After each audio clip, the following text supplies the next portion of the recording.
We are starting the lecture on rule induction.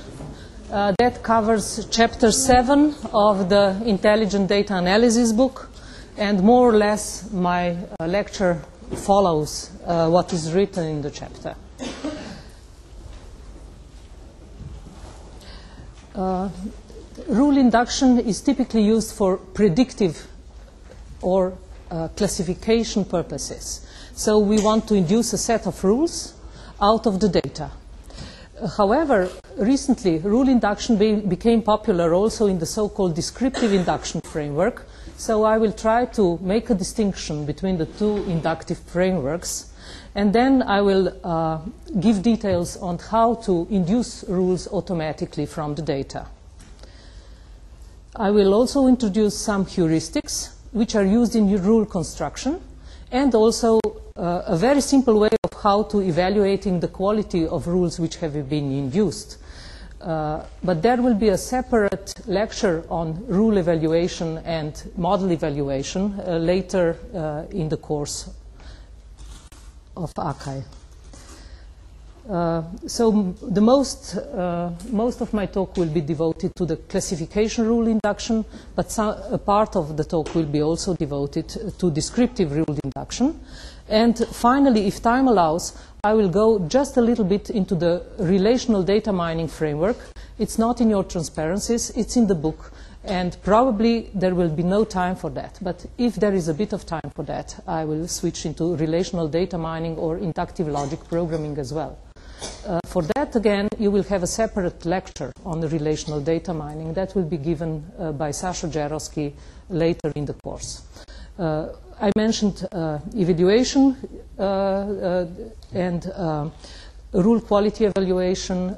This will be given by Ljubčo Todorovsky later in the course of the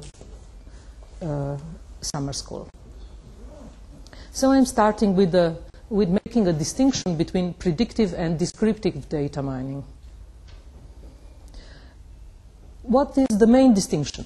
So when we have predictive data mining, we want to induce from the data predictive models, which can be used for prediction, for classification.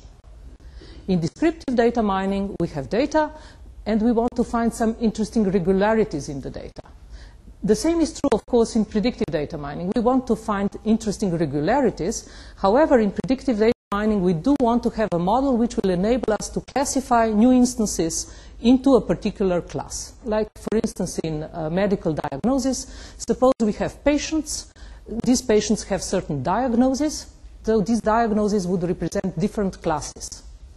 And then, for a new patient, we would like to know which diagnosis the patient has.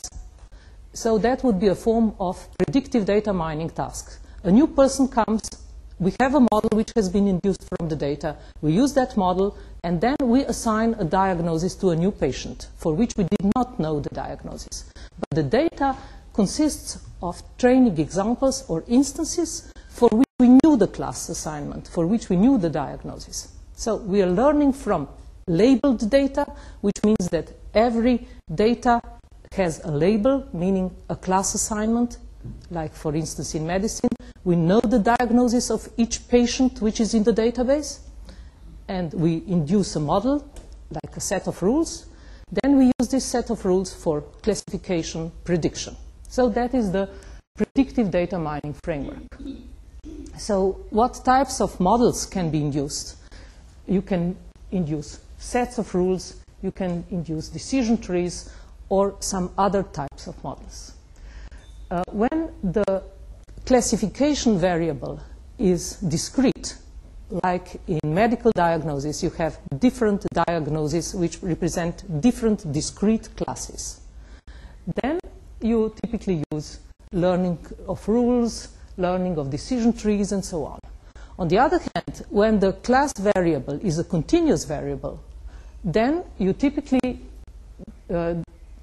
build models like regression models which enable you to predict a continuous variable, a particular value of a continuous variable.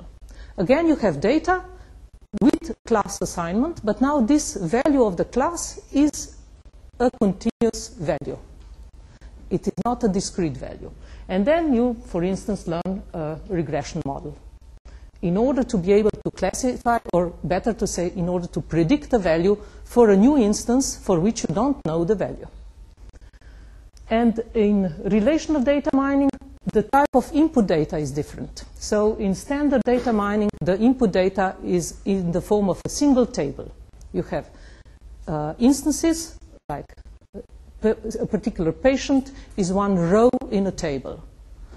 Then particular patient is described by some attributes, like what is the sex of the patient, what is the age of the patient, what is the blood pressure value, and so on and so on.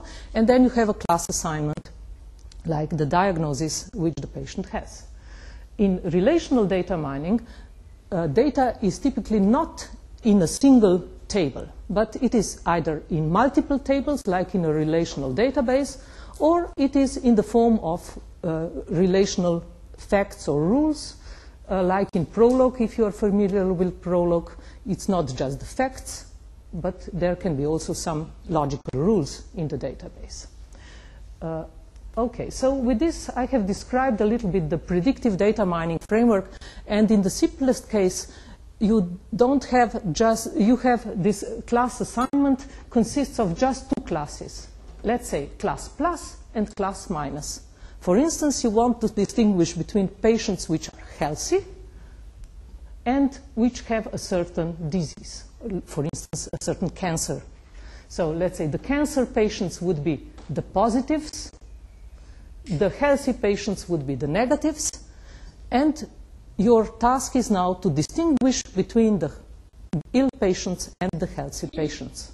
So the ill patients would have the class plus assignment in the data, and the healthy patients would have the class minus assignment in the data. And the idea would be, given that a new patient comes, does he have the cancer or not? Then your rule set will have to classify this patient either into class plus or into class minus. And that's the idea of predictive data mining. You are given the data, you build the model, and then you use the model for classification of a new instance for which you don't know the class. In descriptive data mining, the situation is different. With every instance, you don't have a class assignment, but you just have, let's say, attributes which describe the instances. And then, so therefore, I didn't put a class and the minus here. You just have some instances, and then you want to find something interesting about them, some characteristic properties these instances have. Or you want to group the instances which somehow fit together, which are similar, for instance. So if you group the instances together according to a certain similarity measure, then this is typically called clustering. You cluster the instances according to some similarity measure. You get a couple of clusters, and that would be called segmentation or clustering. That's a particular form of descriptive data mining. There are other forms of descriptive data mining, like finding associations and finding certain dependencies between attribute values which are describing the data. And this is a very popular form of data mining nowadays. It's called association rule learning. You can also try to discover properties and constraints. For instance, let's say in family relationships, you can find a constraint saying, well, if somebody is a daughter, has a daughter property, then this somebody is not a son. Or if somebody is a daughter, then this person is a female. So you can find some regularities which hold in the data. I mean, this is not a very surprising regularity, but you can find such regularities in the data. You can also find some more interesting regularities which haven't been known before the start of the data mining process. I will also devote some time to a particular form of rule learning, which is called subgroup discovery. I have put it here under descriptive data mining. However, subgroup discovery is in the intersection of predictive and descriptive data mining, and you will find out why later in the course of my talk. Other types of data mining, well, here I will limit myself to the tasks where the data is described with attributes, and these attributes have certain values. For attribute values, I will usually use the name features. However, it is not necessarily that your data has the form, is structured, has a form of a relational table. You can also have the data in text form, web. You can mine the web pages. You can mine images. And that is not covered by my talk. But for instance, text and web mining will be covered by the lectures of Dunja Mladenic and Marko Grobelnik on Saturday. Okay, so here for us now it is important that we know that the input data in this case is, let's say, a single table where the data is labeled with a class label, and in the simplest case we have just two classes, plus and minus, yes and no. And in the descriptive data mining framework, we typically don't have labeled data, but we do try to induce regularities out of it. And in my talk, I am limiting myself to rule learning, which means that the type of knowledge we are inducing from the data will have the form of rules, if-then rules. Okay, so let me again look at the predictive versus descriptive induction. In predictive induction, we want to induce classifiers which are aimed at solving classification and prediction tasks. So classification will tell us for a new instance to which class this instance belongs to. Like if we have a population of students, some students are economy students, the others are engineering students, and so on. Suppose there's a new guy who he tells what his properties are, and we say, you are an economic student. Of course, we could have made a mistake, but from his profile, we may classify this guy well. And this tells us also that if we have a set of data, we have descriptions of students who study certain economics, engineering, and so on. We can describe the students by some properties. We can induce from the properties the rules which will describe the characteristics of these students, and we can use them for classifying the new students. Okay, well, so our rules, we can induce them from the data, which means that the majority of students studying economics have some properties which will be induced by our rule learner. However, notice that when using such a set of rules for classifying a new student, being either studying economy or engineering, we can make a mistake. Why? Because we have induced the rules from the data, but a new student, well, most probably we will make a correct prediction if we have sufficient data, but if we have too little data, we may have also an incorrect prediction, which means that all our predictions will be made with a certain probability of correctness. And you will, because we are in the inductive setting, which means we have data, we induce some know-how from the data, but this know-how, these rules, we can't say 100% they are 100% correct. Okay, and so what we will use is classification rule learning will be the method, learning of classification rules, learning of decision trees. We can use Bayesian classifiers, support vector machines, neural networks. So what is the difference here? Here we are inducing logical representations which everybody can understand. In, let's say, support vector machine neural networks, these are classifiers, but they are kind of black box classifiers. They don't produce such rules which can be understood by people. But in any way, this represents a form of data analysis where we induce a hypothesis, and then we generate this hypothesis automatically, and we use it for modeling, we use it for evaluating a new example, and we test it on some other data. In descriptive induction, we are discovering interesting regularities in the data, trying to uncover interesting patterns, and this is the forms of, can be symbolic clustering, association rule learning, and also one particular case is subgroup discovery. And that's more used for exploratory data analysis. Now, if we limit ourselves to the form of knowledge which we want to induce, like sets of rules, sets of logical rules in the form of if some condition holds, then some conclusion holds with a certain probability. These rule sets then act as classifiers for solving classification and prediction tasks. On the other hand, in descriptive induction, we are not interested in inducing a set of rules which will represent the model of the domain, but we want to discover individual rules. So not a set of rules acting as a model, but we are inducing individual rules. We describe some properties. So therefore, the two tasks, predictive and descriptive induction, typically have different goals, and therefore also they will have different heuristics which will be used in rule learning, and also different evaluation criteria telling us which of the induced rules are of good quality or not of such a good quality. Here we introduce also some other term which is called supervised versus unsupervised learning.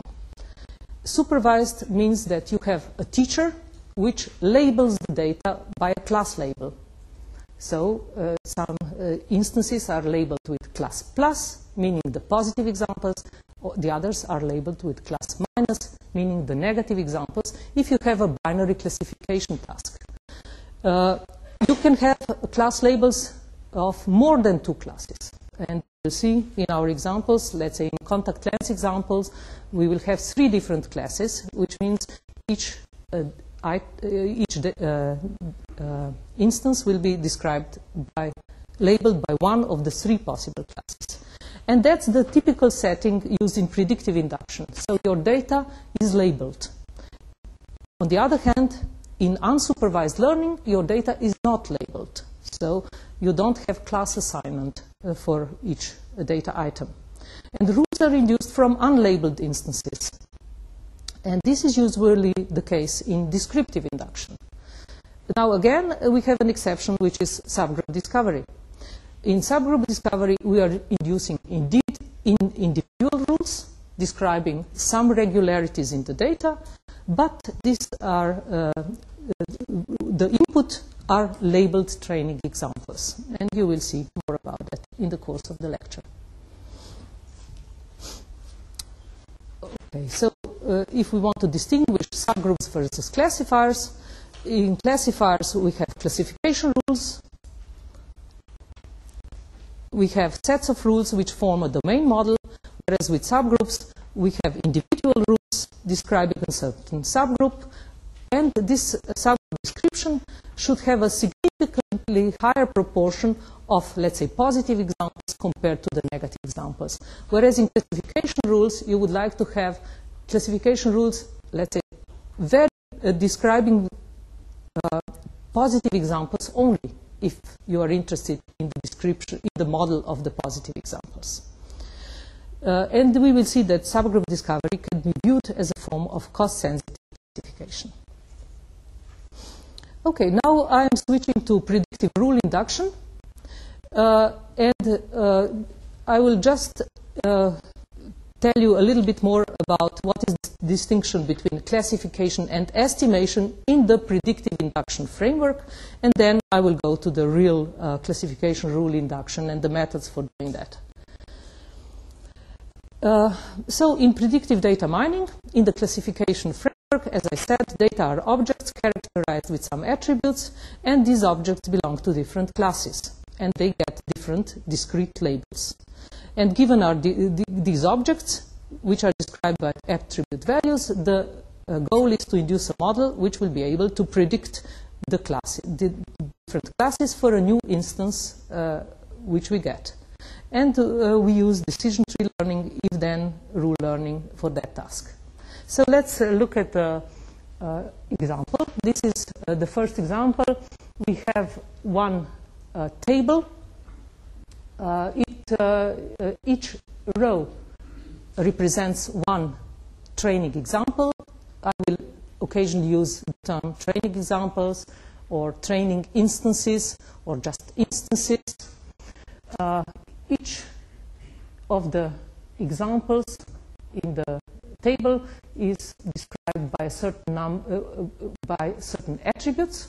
Here we have age, spectacle prescription, astigmatism, tear production. These are attributes which describe the people. Here each row corresponds to one person, and this is a young person which is myopic, does not have astigmatism, has reduced tear production, and here we have the class. In this case, the people got contact lenses or didn't get a contact lens, and if they got a contact lens, it was either soft or hard. So we have a three-class problem. We have three values of the classification variable, and this is lens prescription, is the class variable, with values none, soft, and hard. Okay, we have 24 training examples. Each of the training examples is described by the values of these four attributes, and we have a class assignment for each of the training examples. So this training set is taken from the WECA book. You will hear about WECA in the practical exercises. Together with the WECA software, there's a very nice book on data mining, and the authors of that book have provided this simple data set for playing around with the WECA and also for the teaching purposes, and it is used in their book for teaching purposes. Okay, now let's look at the decision trees. You will not hear, we will hear about details about decision tree learning also later in the course. This will be by Marko Robnik-Šikonja, who will introduce decision tree learning and also more sophisticated ways of decision tree learning using bagging, boosting, and so on. This is a very simple decision tree. I will use it just for illustration purposes because my talk is not about decision tree learning. I just tell you how to induce one particular type of model out of the data. So this model has the form of a decision tree, which kind of describes the data from which the decision tree was induced. So in decision tree learning, the learner tries to find out which is the most informative attribute. So look, the attributes are these. These are the attributes. We have four attributes. So the decision tree learner tries to find out which is the most informative attribute, such that by using the values of this attribute, it will be the easiest to distinguish between the three different classes. And the learner finds out that the most informative attribute is tear production. If tear production is reduced, then the person will not be prescribed contact lenses at all. If tear production is normal, it depends on the astigmatism. If the person doesn't have astigmatism, he can get soft lenses. Otherwise, it still depends on the spectacle prescription. If he's myopic, he will, in most cases, get hard lenses. And if he is hypermetropic, he will not get lenses at all.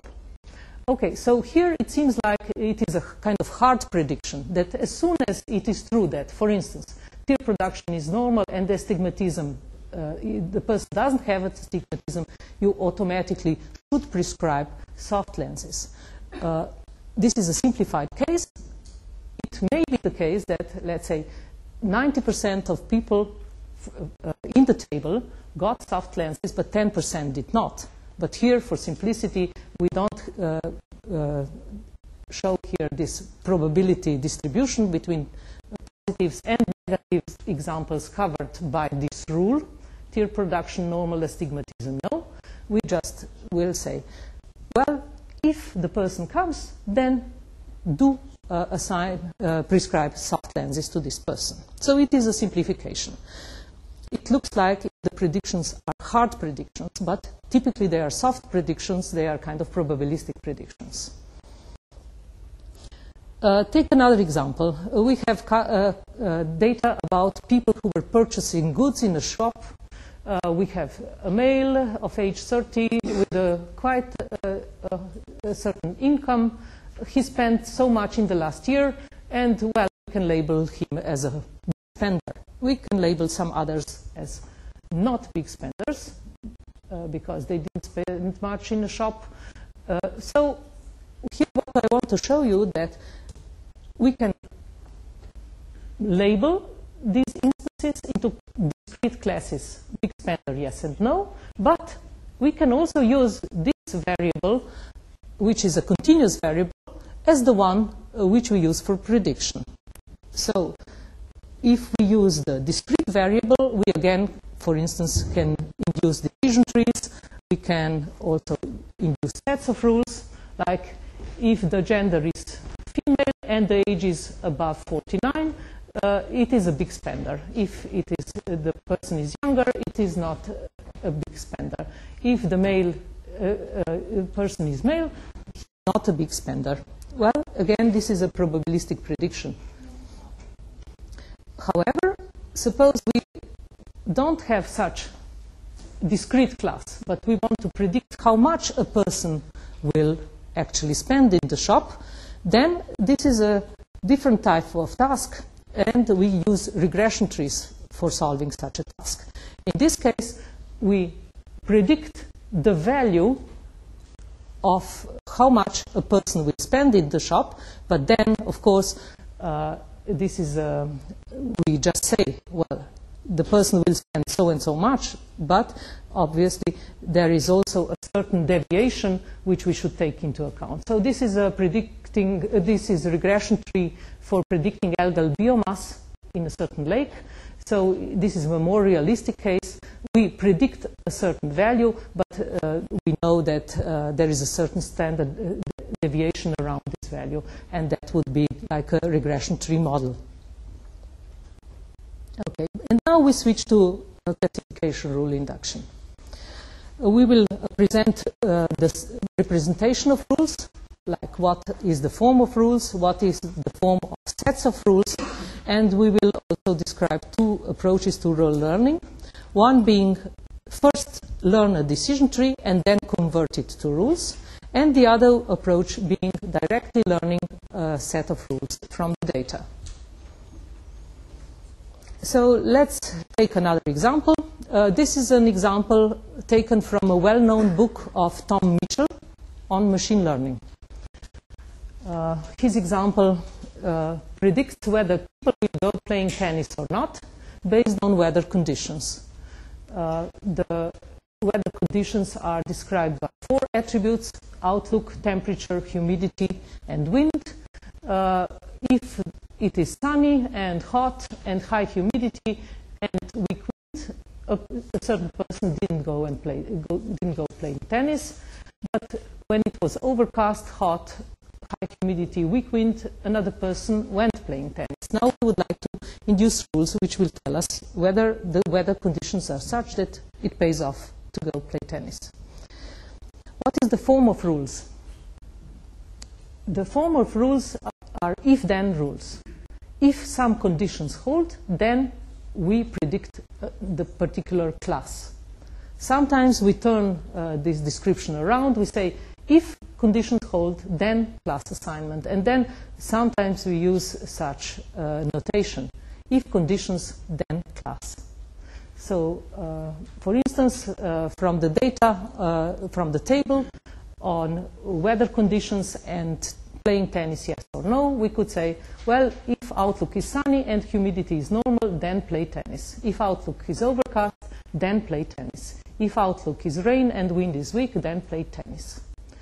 A particular rule learning algorithm called CN2, which is one of the most popular rule learning algorithms, then, however, has the following form of rules. If condition holds, then assign a majority class, but tell me what is the class distribution among all the different classes.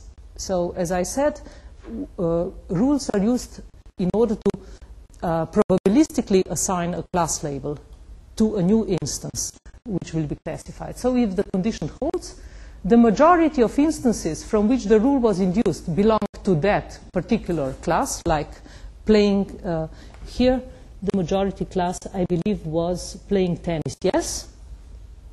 But some instances which are covered by this rule may belong to other classes. Then we get a class distribution in terms of how many instances of one class have been covered and how many instances of the other class have been covered, but the majority class is put in the conclusion of the rule. And then we induce a set of rules, and then at the end we add a default rule which classifies into the majority class. That's the form of rule sets which are induced by CN2. I also want to make a distinction between decision tree learning and rule learning algorithms. So how do they perform? In decision tree learning, you choose the most informative attribute which will best split between the instances of different classes. So the decision tree learner will first try to try to cover some negatives versus the others, and then make again a split such that it will get clean subsets which are covered by the rule. For instance, in decision tree learning, the most informative attribute will be selected such that once you select the value of the attribute, the set of instances which fall here will be separate from the set of instances which fall into this part, and the class assignment here should be different than the class assignment for the instances here. So, for instance, by tier production being reduced, all the instances for which it is true that tier production is reduced have the value no hard length assignment, and we can check that in the data. So we had the attribute was tier production and value was reduced. Tier production value was reduced, no hard length. Reduced, no hard length. Reduced, no hard length. Reduced, no hard length, and so on and so on.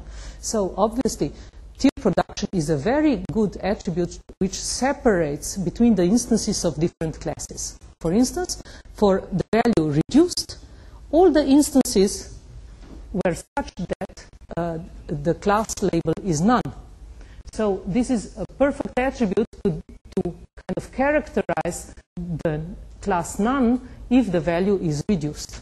But for this part, for these instances, the labels still have different class values. The instances still have different class values. Okay, so what by the first tier production is reduced, that part of the decision tree, now I will use a new term, covers the following instances. Instance 1 is covered by that part of the decision tree. This instance is covered, this instance is covered, which means all the instances which fall into this subset are covered by the rule which say if tier production is reduced, then no hard lenses. What does it mean, covering? Covering means satisfying the conditions. If the conditions are satisfied, then you say an instance is covered by the description. Okay.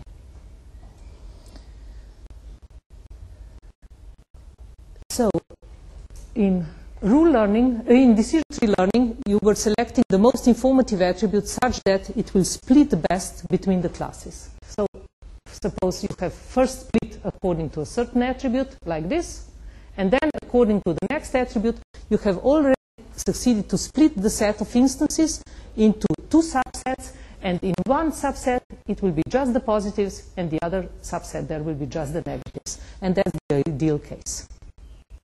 In rule learning uses the so-called covering algorithm. It first tries to cover as many positive examples as possible by the first rule, like this.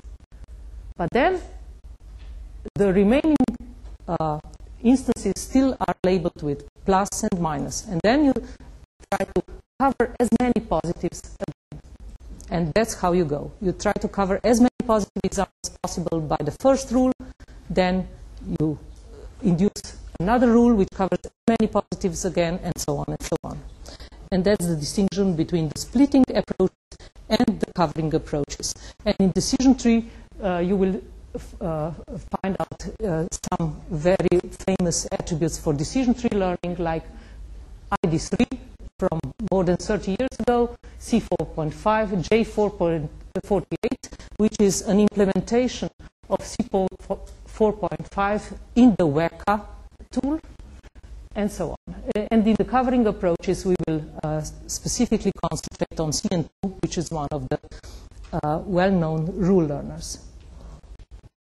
Okay, now how can we use decision tree learning for classification? Well, suppose we learn a decision tree out of the data we have about playing tennis, the most informative attribute being outlook, and if it is overcast, then play tennis. If it rains, it still depends on the wind. If the wind is strong, don't play tennis. If the wind is weak, play tennis. If outlook is sunny, it still depends on humidity. If humidity is high, don't play tennis. If humidity is normal, then play tennis. And such a decision tree can be used for classification. If, for instance, we get a new training instance, we want to know if it's sunny, hot, high humidity and wind. Is the prediction playing tennis or not? It is not, because sunny and humidity is high. Okay, we see outlook is sunny, humidity is high, then the prediction is no, not playing tennis. Can we convert the decision tree into the set of rules? Yes, this can be done very easily. So we follow the paths in the decision tree, and we just write them in the form of rules. Like, outlook is sunny, humidity is normal, play tennis, yes, is the first rule. Outlook is sunny, humidity overcast, play tennis, yes. And outlook is windy. Outlook is rainy, wind is weak, then play tennis, yes. Okay, so these are the 3 rules for the class yes, and then we have also 2 rules for the class no, like outlook is sunny, humidity is high, and outlook is rain, wind is strong. Okay, so out of one decision tree representing one model which is used for classification, we can produce 5 different rules, 3 rules for the class yes, and 2 rules for the class no. So this set of rules now again is a model which can be used for prediction and classification. As I told you, the CN2 algorithm, in addition to having the form of if condition then conclusion, it also tells us the class distribution of the covered set of instances. So here the distribution is in the simplified way, just by telling us how many instances are covered by the rule. Like tier production is reduced, then no contact lenses are prescribed, and what is the coverage of instances in terms of different classes. So no contact lens, 12 instances are covered by this rule, 0 instances with the label soft, 0 instances with the label hard. However, that is not always the case. For instance, in the second rule, which says tier production is normal and astigmatism equals no, then the majority class prediction is assign soft lenses, and 5 instances are covered by that rule, which means 5 instances are such that they satisfy the conditions of the rule. So for 5 instances, it is true that tier production is normal and astigmatism equals no. For none of the instances with hard lens assignment, this condition is hold. And for one instance where there was no lens prescription, there is this one instance is covered by this rule. So here, if we would turn this into the probabilities, we would say there is probability 5 divided by 6 that the prediction will be soft lenses, 0 probability of predicting hard lenses, and 1 divided by 6 probability of no lens assignment. So you can turn very easily these numbers, which tell you about coverage, into the so-called estimates of probability. And here here we have estimated the probability by the so-called relative frequencies. How many instances out of all covered instances have been covered by the rule.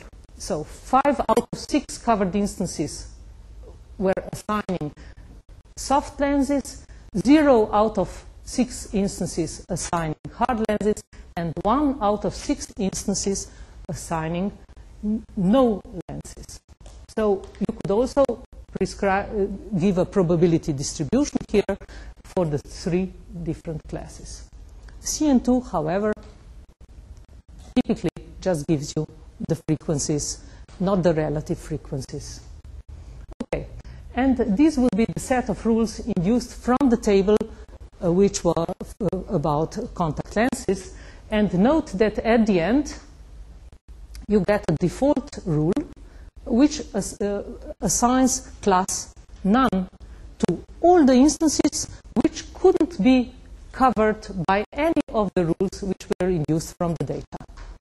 Okay, it can happen that if a new person comes, the new person, the characteristics of the new person are not covered by any of the rules which have been induced from the data. And in this case, you will assign the majority class. So a new patient comes, none of the rules fires for the new patient, then you will say, well, no contact lenses for you.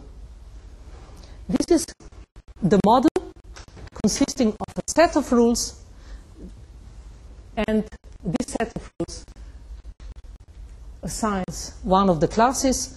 If no rule fires, then the default rule is fired, assigning the majority class. The rules which are induced are either ordered or unordered. So what are the ordered rules? Ordered rules are those which have to be used in a sequence. So suppose we have n classes.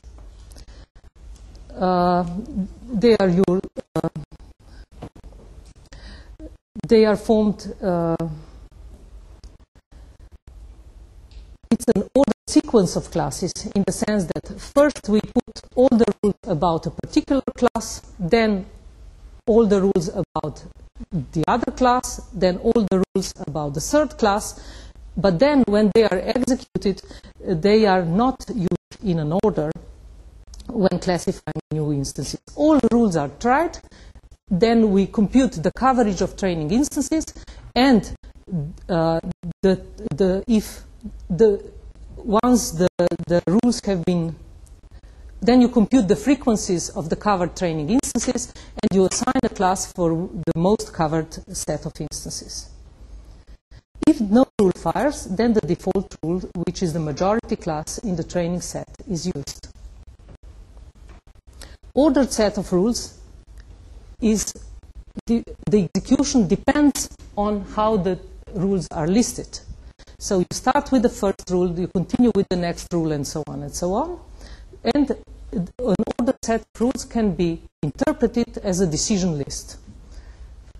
So this would be a form of a decision list. If the tier production is reduced, then contact lens no.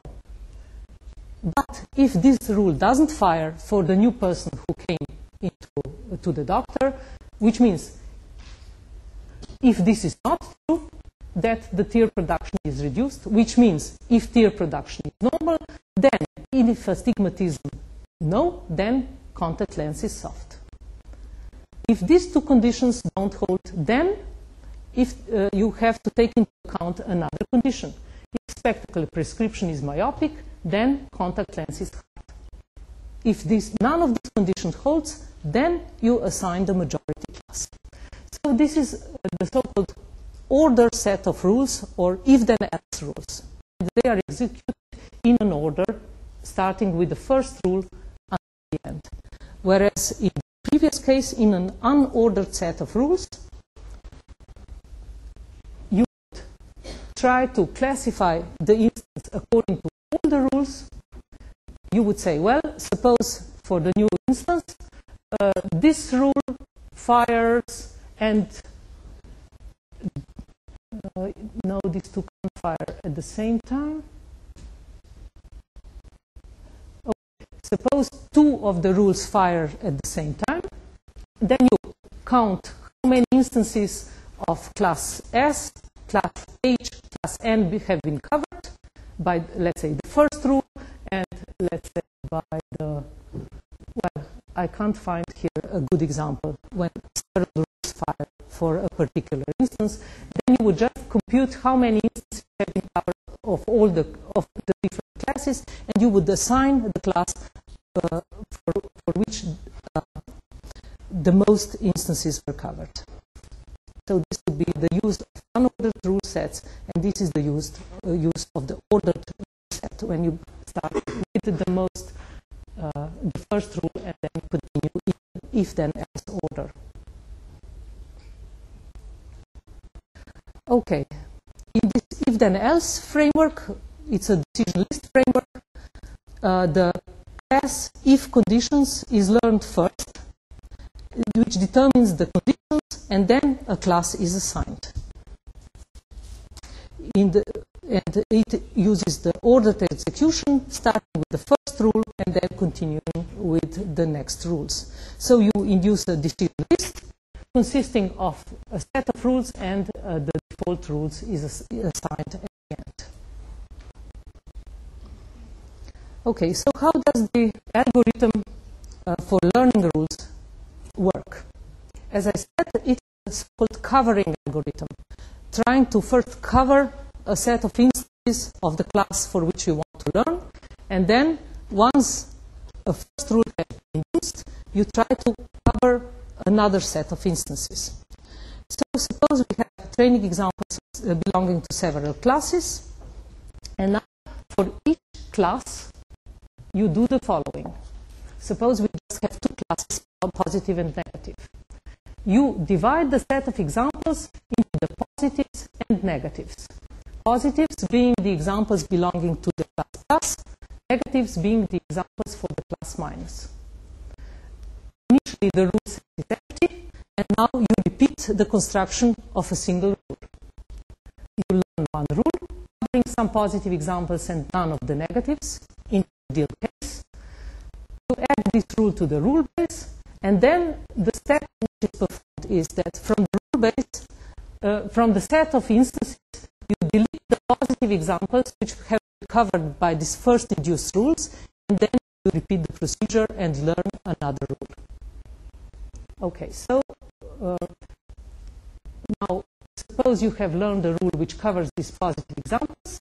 Now you delete these positive examples from the set of examples, and you repeat the procedure on the remaining set of examples. So you started from all the examples, you learned first rule covering some examples. Once you've learned the first rule, you delete the examples from the training set, and you continue with this training set from which the covered examples have been eliminated. And you continue until the set of positives becomes empty. So this would be the algorithm. Initial rule base is empty, meaning containing no rules. And then for each separate class, you form positives and negatives. So if you have 3 classes, what do? You select one class as positive, and you put the other 2 classes into the set of negative examples. And then you learn a set of rules for the class positive, which means for the first class. Then, once you've learned the set of rules for that particular class, then you change. You go to class 2, you name class 2 the positives, and class 1 and 3 as negatives. And then you learn all the rules for class 2. Finally, you go and learn for class 3.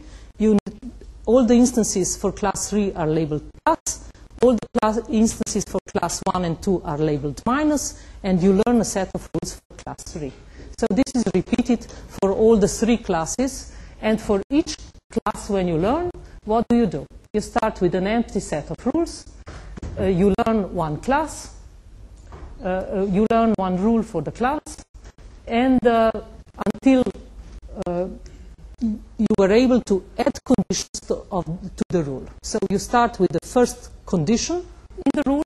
You add conditions until you have such a rule which covers just the positive examples, or until a certain stopping criterion is satisfied, which is not necessarily covering just the positive examples, but perhaps covering also a very small number of negatives.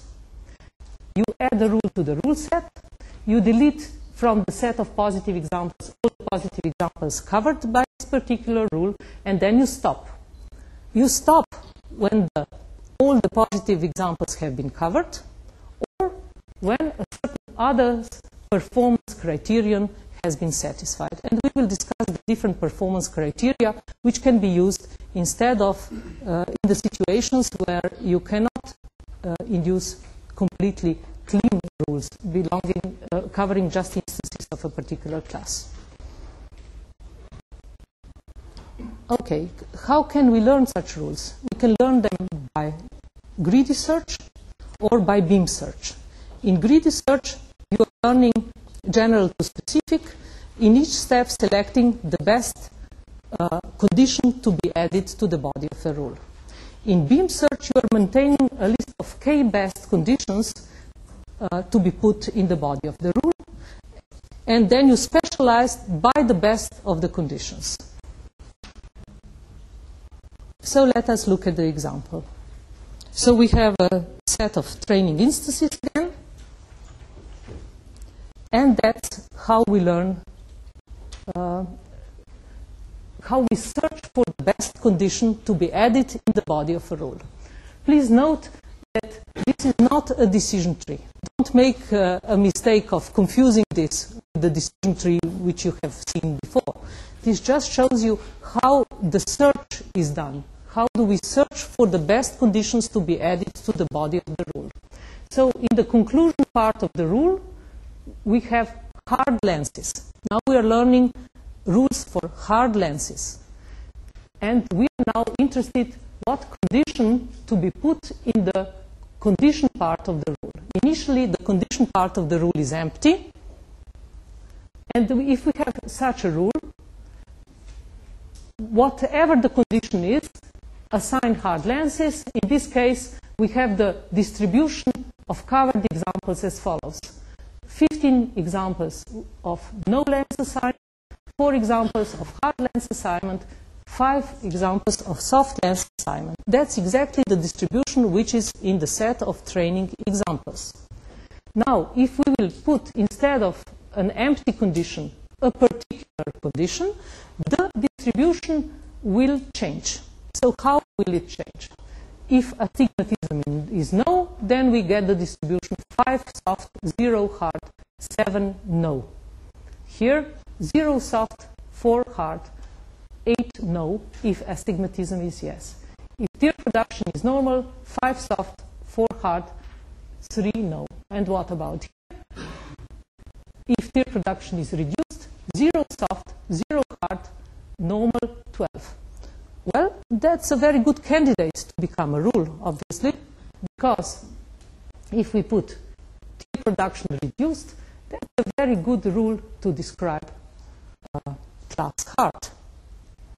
And indeed, this was one of the rules which have been produced by the algorithm. Okay, we have produced one rule by the algorithm. Now, which of these is the best candidate to be further refined? To which rule should we add a condition in order to get the best rule, which will cover most examples of hard lenses? So we refine the rule and continue the refinement by adding a particular attribute value to the condition part of the rule. Notice that in the condition part of a rule, we have a conjunction of attribute values, or conjunction of features. Okay, so our search algorithm searches for the rules. The rules will have a conjunction of attribute values in the condition part of the rule, and these conjunctions should be such that the distribution of positives and negatives is as large, is as different as possible. So we should cover as many positives as possible. So we'll take a 5-minute break at this point, and we meet in 5 minutes back in this lecture room.